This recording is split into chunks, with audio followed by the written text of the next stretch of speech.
El hombre vive en el llano. Camina calles de asfalto y ciudad. Vive una vida de comercio y clientes, de bancos y cuentas por pagar, de familia y cenas en la estufa. El hombre también duerme y se despierta y vuelve a dormir. Y cuando duerme sueña. Sueña que es hombre y que es ave. Sueña que no pisa asfaltos, ni atiende clientes, ni bancos, ni nada. Solo hay vistas interminables, vientos templarios y certezas. La certeza de sentir en el alma que el mundo le pertenece y que todo aquello cuanto alcanza su ojo y su mirar también le pertenece. Y vaya si será así. Sus imágenes de retina, de memoria y de ensueño lo hacen propietario de bienes que muy pocos poseen. El saber que han sido conquistadores de sus propios sueños. Amigos, amigas, en esta formal mañana está bienvenido en nuestro piso el señor vecino varillense Cristian Rivera.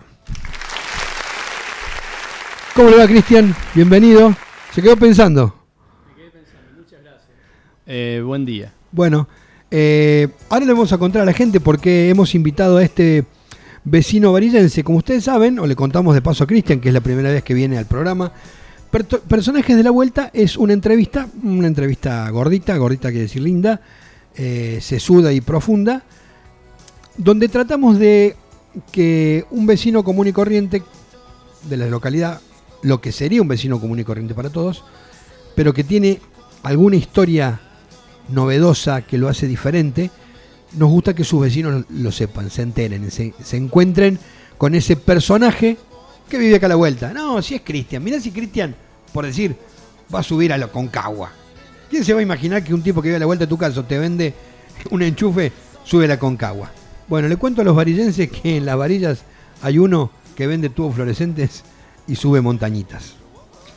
Cuénteme, Cristian, nombre, edad y breve descripción familiar, como en la escuela. Bueno, muy bien, muchas gracias. Primero, muchas gracias por las palabras iniciales, muy ciertas, muy certeras. Yo no podría haberlo escrito así, pero eran tal cual la descripción que hizo. Bueno, le agradezco. Fueron suyas y está siendo grabado para que se lo lleve de recuerdo. Bueno, muchas gracias. Bueno, mi nombre es Cristian Rivera, varillense por adopción. Hace más de 20 años que estoy en la ciudad.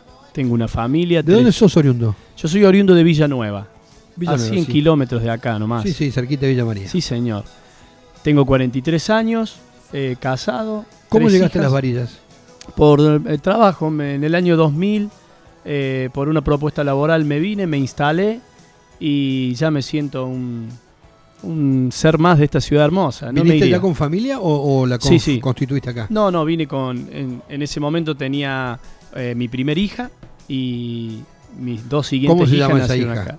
Camila ya está en Córdoba, ya tiene 22 años. No, la nombramos porque esta nota, como te dije, claro. la estoy grabando y después se la repartimos. Claro que sí, Camila ya tiene 22, está en Córdoba con sus estudios y las dos más pequeñas, María José de 15 y Emma Luz de 9, están acá en la ciudad, ellas sí son varillenses. Bueno, ¿cuál es tu actividad laboral rentada? La de todos los días, la que te hace un vecino común y corriente. Bueno, hoy por hoy tengo un comercio de artículos de electricidad e iluminación acá en la ciudad de Las Varillas. Esa es mi actividad del día a día. Bueno, te voy a proponer 3 denominaciones y vos me decís cuál es la adecuada. ¿Desde cuándo andinista o escalador o montañista? ¿O las 3? 2 de ellas. Escalador no, es un poco más específico, pero sí andinista y montañista. Más montañista que andinista. ¿Cómo las definirías? El andinismo está ligado solamente a una región, que es los Andes. El montañismo, donde lo puedas hacer, la Sierra de Córdoba también lo incluyen. Y el escalador hace referencia más a la roca o al hielo, una parte más técnica dentro de la actividad. Por eso en general me considero un montañista. ¿Cómo nace la vocación en un tipo que nació en la Pampa Gringa, en el llano?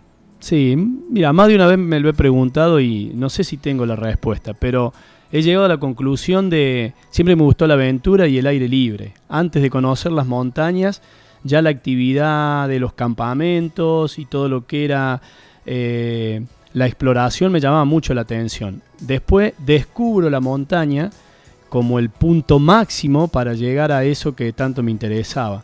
Pero aislarme en algún lugar, a la orilla de un río, siempre me cayó realmente muy bien.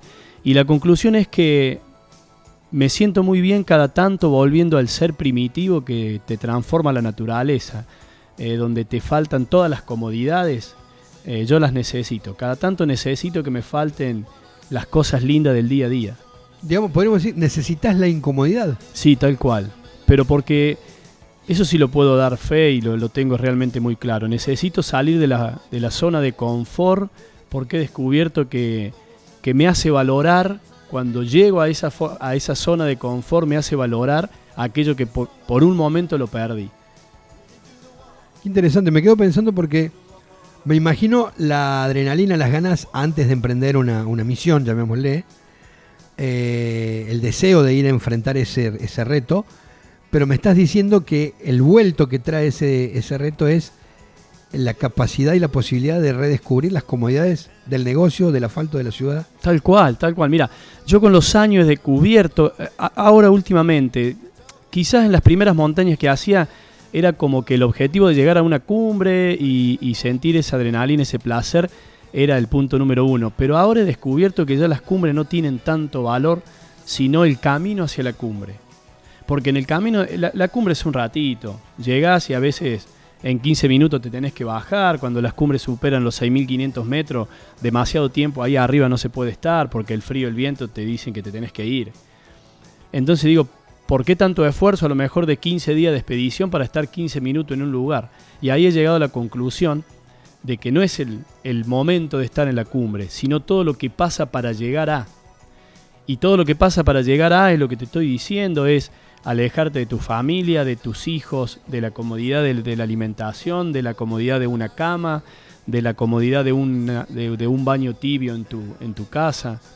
El volver, y eso ya no es lo mismo, ya tiene un valor agregado. Yo cuando me doy una ducha caliente en mi casa, no es una ducha para mí. Claro. Porque sé lo que es estar en la montaña 10 días sin ver un chorro de agua tibia. O una milanesa caliente, algo preparado. No es una milanesa para mí. Para mí eso es mucho más. Porque la sopa durante 10 días cansa. Obviamente esta entrevista tiene preguntas que están pautadas, pero vos vas diciéndome cosas y esas cosas me llevan a otras cosas. Entonces, antes de dejarme llevar, que lo voy a hacer, te quiero preguntar esto porque tiene que ver con todo lo que estás diciendo. ¿Qué tiene más un montañista? ¿Miedo? ¿Ansias? ¿O curiosidad? Curiosidad sin duda, al menos en mi caso. Si yo tuviese miedos siempre los tenés, pero también tenés la seguridad de poderlos superar. Lo que te lleva a hacer montañismo es justamente la curiosidad, porque el hecho de repetir montañas a veces no quita esa curiosidad. Yo he vuelto a montañas que las he encontrado totalmente diferentes, aunque geográficamente eran las mismas. Las cosas que pasan al volver, capaz que no tenían nada que ver con la última vez que estuve en ese mismo lugar. Eso es curiosidad. Te hago una pregunta que me surgió recién en lo que vos contabas. Esta es una entrevista para vos y queremos hablar de vos. Pero no puedo no preguntarte esto. Debes ser una de las pocas personas que puede enfocar, y es lo que te pido que nos cuentes rápido, desde un lugar completamente diferente, la epopeya de los Andes, de los jugadores de rugby. Claro. Que son tipos que salen por el mundo, conferencian, sin duda lo que les pasó fue terrible, fue leccionador. Todo el mundo que los va a ver sale con una experiencia de vida. Pero vos, si estuvieras en un auditorio con ellos escuchándolos, tu escucha es distinta. Vos estuviste ahí, estás ahí. Y es más, elegís estar ahí. Sí. Sí, ¿Se puede explicar eso? ¿Cómo lo lograron? ¿O es realmente inexplicable, milagroso? No. A ver, la mente humana puede hacer cosas que sin llegar al extremo de lo que ellos pasaron, porque ellos no lo eligieron. Muchas veces el montañismo, como actividad elegida, te lleva a situaciones no tan diferentes a las que ellos pasaron. A ver, no es de desconocer que suceden tragedias todos los años en estas montañas. Y por más que la diferencia esté en que ellos no lo eligieron y yo elijo ir a estas cumbres, A mí me puede pasar lo que ellos sucedieron y tal vez no. Pero yo los entiendo, yo los comprendo, yo sé lo que es pasar frío, yo he vuelto de la montaña con dedos congelados, he vuelto con caídas feas. Bueno, la diferencia es que yo lo elijo, ellos no, pero sí hemos estado cerca, uno vive esas experiencias muy cercano cuando está ahí. ¿Vos, tu práctica es en grupo o vas solo? Alguna vez he ido solo y realmente no me causa nada de placer ir a la montaña solo. Yo sé que hay una parte del montañismo que gente lo elige como tal, yo lo he experimentado y lo he sufrido, no lo he disfrutado en absoluto. No volví a las montañas solo. En el año 2006 me fui al Nevado de Cachi y me quedé unos 3-4 días solo, totalmente solo, en una montaña que no va nadie, y la pasé realmente mal, y desde ese día dije no volver sin un amigo. Bien. ¿Qué se siente subiendo? ¿Qué se siente cuando estás arriba? ¿Y qué se siente bajando? Normalmente subiendo es la expectativa de cumplir un objetivo, que es lo que te llevó a realizar el viaje. La previa, yo a la montaña la empiezo a vivir desde mi casa. Yo siempre digo que las montañas se suben estando acá. Si vos no estás convencido, estando en tu casa, estando en el llano, estando en la comodidad de que vas a poder superar esa actividad física a veces extrema, es preferible que no vayas. Tenés que estar convencido de que si estás en la montaña lo podés realizar. Cuando vos vas subiendo y saliste convencido de tu casa, ya se empieza a vivir como un placer. Es decir, esto lo puedo hacer. El hecho de llegar a la cumbre es la frutilla del postre, es para lo que viniste. Y bajar es la sonrisa eterna. Bajás de la montaña sabiendo que tu objetivo una vez más fue satisfecho. Estamos entrevistando a su vecino, a vuestro vecino varillense, el señor Cristian Rivera, que es un comerciante de la localidad, un próspero comerciante, vamos a decirlo, porque es anunciante de esta radio, entonces seguramente le va muy bien en sus negocios. Vamos a hacer una pequeña pausa musical con algo que Mati va a ponernos y seguimos hablando con este montañista varillense. Casi las 11:30 de la mañana en este miércoles 18 de marzo del 2020 en la ciudad de Las Varillas, y estamos con un programón. La verdad estoy felicísimo con nuestro entrevistado, con la entrevista y con el programa que estamos haciendo hoy. Estoy muy contento. Escuchábamos la música, el bloque de música del séptimo arte, la música de las películas, y habíamos programado para hoy, traje programado, lo que acabamos de escuchar en primer término, era el tema de la película Doctor Zhivago. Che, pero ¿por qué este tema que es instrumental? ¿A qué viene? Bueno, le cuento. Resulta ser que yo soy Julián, pero si no fuera Julián, hubiera sido Lara. ¿Por qué hubiera sido Lara? Porque mi mamá me iba a poner Lara si era niña, en homenaje a la protagonista de una película que a ella le encantó cuando era joven y que era precisamente la película Doctor Zhivago. La película Doctor Zhivago, que fue una película del año 1965, que se estrenó el 22 de diciembre y que la dirigió el gran director David Lean, cuenta la historia de la Revolución Rusa, en la cual el doctor Yuri Zhivago, que fue criado por su tía tras el suicidio de su padre, se enamora de la hermosa Lara Guillard, que tiene una relación con el amante de su propia madre, un empresario sin escrúpulos llamado Víctor Komarovsky. Finalmente, su amor, el del doctor Zhivago y Lara, no es posible y el doctor Zhivago se casa con su joven prima. Pero, años después, Yuri Zhivago y Lara vuelven a encontrarse y el deseo existente entre ambos renace, como el amor entre Cristian Rivera y la montaña. Bueno, entonces, en honor a esa película, mi hija se llama Lara. Yo no me llamé Lara, pero cuando me tocó a mí tener una hija, le puse el nombre que mi mamá soñaba para mí. Y después escuchamos el famosísimo tema de Whitney Houston, Will Always Love You, Siempre Te Amaré, como siempre amará Cristian Rivera a sus montañas y a sus cumbres. Esa era Whitney Houston de la película El Guardaespaldas. Era música de películas en la mañana de la Vive, un toquecito de cortina y sigue esta entrevista espectacular que estamos haciendo con el señor Cristian Rivera.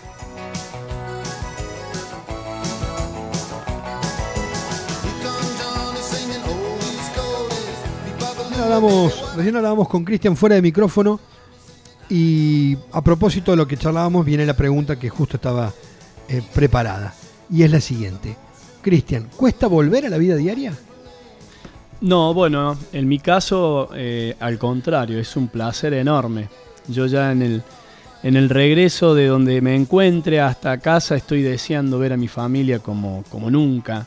Y esto tiene que ver con lo que hablamos hace un ratito, ¿no? El hecho de tomar magnitud de lo que significa la familia para uno, de haberla perdido por 10 días, 12 días, 15 días de expedición, empezás a extrañar lo bueno que te da la vida. Entre esas cosas, en primer lugar, la familia. Entonces para mí es un placer volver a casa.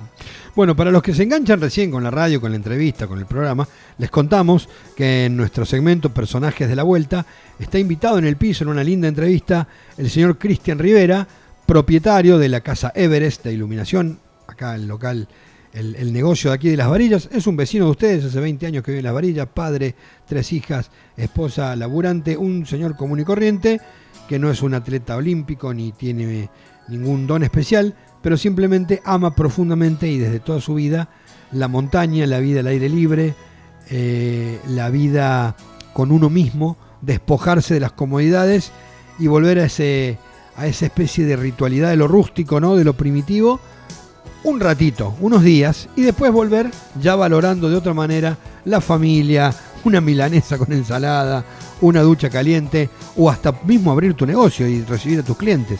Entonces, de eso estamos hablando con un montañista profesional, de cómo es esta doble vida entre lo salvaje y lo citadino.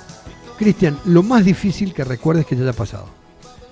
Estando en las montañas, lo más difícil, bueno, parece redundante, pero trabajé durante mucho tiempo y aún lo sigo haciendo, es despegarme de las comodidades. Yo sufro mucho no tener la familia cerca. Después la parte física, todas las montañas son duras. Todas las montañas te tratan mal a veces, tormentas de nieve, mucho frío extremo.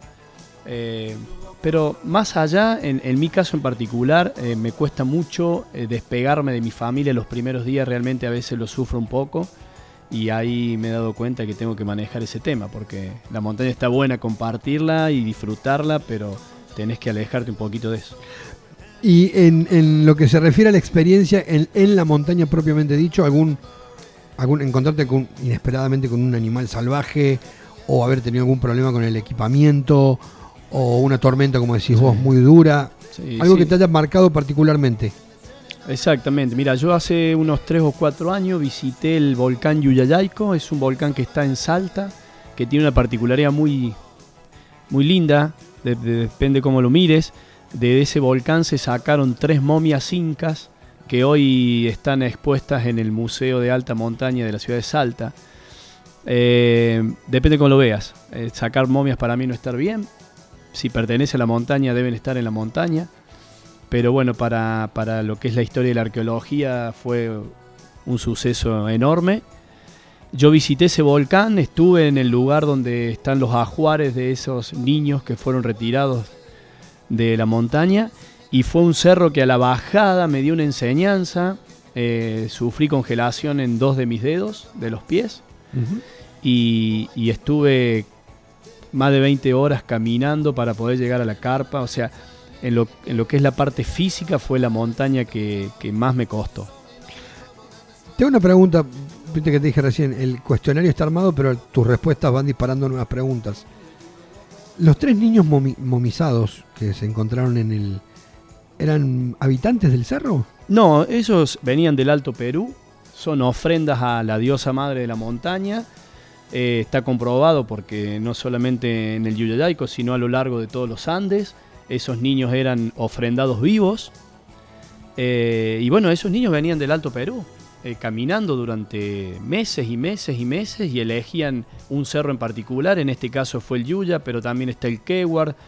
Hay muchos cerros, sobre todo en la provincia de Salta, que eran oratorios incas, y eligieron el Yuyayaico, casi 6.600 metros de altura. Se cavaron 3 ajuares y se le entregaron a la montaña 3 dioses, porque eran lo mejor que tenían los incas, esas criaturas.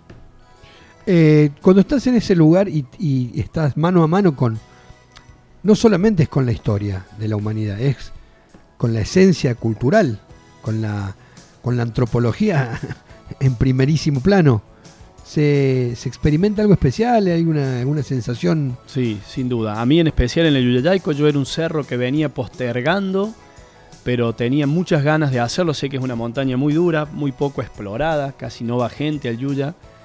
Pero más allá de la cumbre que uno siempre busca, porque para eso vamos a la montaña, el hecho de saber que iba a estar en ese lugar, donde hay una historia riquísima, donde se hicieron cosas bien y cosas mal, como sacar estos niños, y donde hubo un trabajo que gente del mundo quería obtener eso de la montaña. Cuando llegué a ese lugar realmente fue muy, muy emocionante para mí.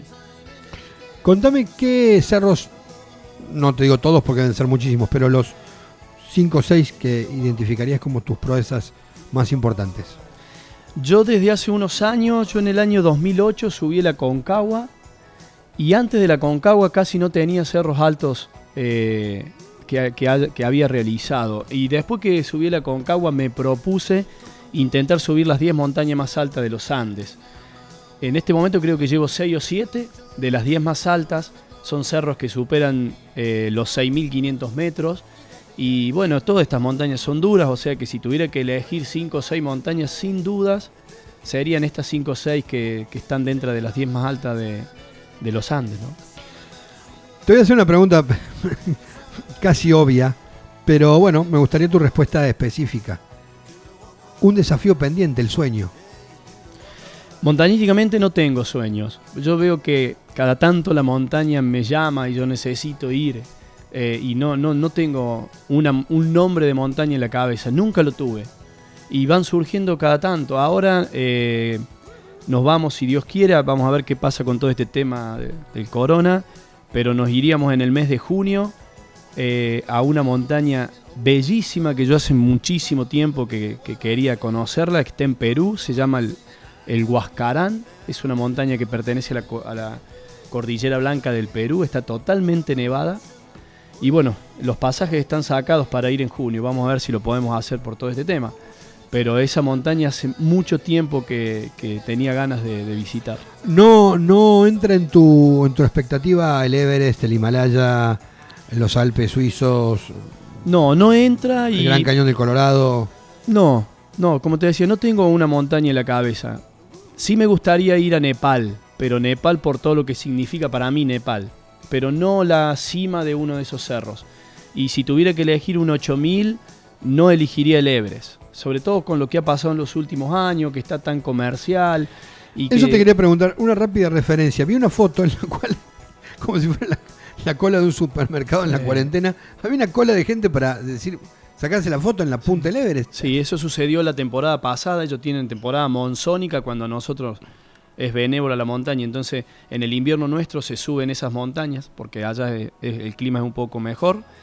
Paradójicamente este año no va a haber ninguna cumbre de esas por todo este problema. Tanto China como Nepal han cortado todos los permisos, entonces después de 50 años va a ser la primera vez que el Everest no recibe un montañista en la cumbre. Sin embargo, el año pasado fue esa foto caótica donde la gente literalmente se congelaba por no poder caminar para llegar a la cumbre. Eso me aleja un poquito de las montañas. Pero digo, tanta gente agolpada, entonces no es tan difícil llegar. ¿O llegan de otra manera? Bueno, haciendo trampita, llamémosle. Sí. En las montañas de más de 8.000 metros, una de las trampitas que se utiliza es justamente provisionarse de oxígeno. Porque no podés vivir mucho tiempo a más de 8.000 metros. Pero hoy en día las empresas han bajado los números, sus costos, entonces a cualquier persona que se le ocurra ir al Everest y tenga una billetera interesante lo paga y lo llevan como a un chico al baño, ¿viste? O sea, lo agarran de la mano y te llevan, no tenés que hacer nada, no tenés que saber ni siquiera caminar en montaña, te proveen de todo, no me interesa esa parte. Bueno, entonces tenemos el desafío de Perú, ojalá que se pueda concretar. Sí, Dios quiera podamos ir. Bueno, ya estamos terminando nuestra nota, pero te tengo que hacer una pregunta difícil, profunda, comprometida, y quiero que te esmeres en la respuesta. ¿Cuánto vale un tubo fluorescente? 195 pesos. Bueno, estimados, con 195 pesos compran un tubo fluorescente que no se los vende cualquiera. Se los vende el montañista profesional número 1 de Las Varillas y vecino de todos ustedes, el señor Cristian Rivera. Cristian, muchísimas gracias por haber venido. Ojalá te hayas sentido a gusto con esta entrevista, que está grabada y que ahora te la voy a pasar para que la tengas para compartir con tus familiares y con toda tu gente querida. Para nosotros, la verdad, un honor descubrirte y descubrir tu pasión, tu ejecución, a eso que te enamora y que te seduce tanto y que a su vez te lleva a tomar riesgo, ¿no? Porque, caray, también tu familia debe tener un poquito de miedo cada vez que te vas. Sí, sin duda, eso es inevitable, con el tiempo lo asumieron y es el valor agregado que uno le da, que respeten. ¿Cuántos días va una expedición en total? Desde el momento que te vas hasta que volvés y entras por la puerta. Estas montañas de más de 6.500 metros son entre 13 y 15 días. Bien. Y eso a su vez todo supongo que te requiere una logística comercial, familiar, previa impresionante. Sí, el mejor trabajo que se puede hacer es la previa, porque la alta montaña no te da margen de error. O sea, tenés que afinar el lápiz antes de salir, porque la montaña, si algo te perjudica, es cuando vos vas de imprevisto. Afiná bien porque te baja. Te hago una pregunta. Después de haber hecho cumbres alta montaña, expediciones grosas, ¿el campamento familiar pierde encanto o se sigue disfrutando? No, en absoluto. 2 noches en carpa ahí en el borde del río, en el río Pinto. El fin de semana estuve en carpa con toda mi familia. Yo vuelvo cada vez que puedo. Me encanta. Tenía la posibilidad de ir a una cabañita y decidí quedarme en la carpa con mis hijas. En absoluto. ¿Se han contagiado las niñas del montañismo, de la carpa, de la vida natural? Sí, por el momento lo que es el camping, sí, la alta montaña ya es un poquito más heavy. Es otra cosa. Sí. Bueno, la verdad que un notón me quedaría hasta mañana charlando con Cristian. Seguramente nos iremos a tomar un café en algún momento porque me gusta mucho todo esto que me cuenta. Así como, ¿usted sabe que tenemos un equipo de nado en aguas abiertas en Las Varillas? Sí, claro, yo participé 4 fechas. Ah, bueno, entonces este hombre es un Ironman casi. Bueno, seguiremos charlando de estos deportes extremos y de estas cuestiones. Es Cristian Rivera, es su vecino varillense, el dueño de Everest Iluminación y un tipo que tiene un caudal de historias reales, que las vive, que las busca, que toma las precauciones, que lo hace con gran profesionalismo y seguridad. Gracias por estar con nosotros. Seguimos con las Mañanas Vivas y vamos a ver qué nos pone. Podemos seguir con algo de tanda y tenemos la carpeta de sponsors. Vamos a escuchar algo de música y enseguida volvemos con nuestros amigos anunciantes. Gracias.